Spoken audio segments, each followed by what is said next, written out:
সম্পৰ্কবোৰ স্থায়ী নহয় আজিকালি। কিয় স্থায়ী নহয় জানেনে?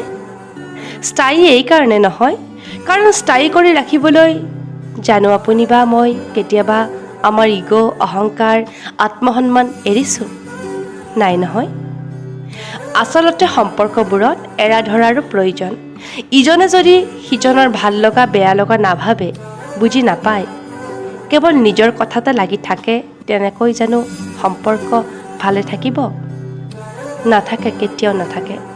আচলতে ভালে থাকিব বুলি ক'লেই কোনো এটা সম্পৰ্ক ভালে নাথাকে।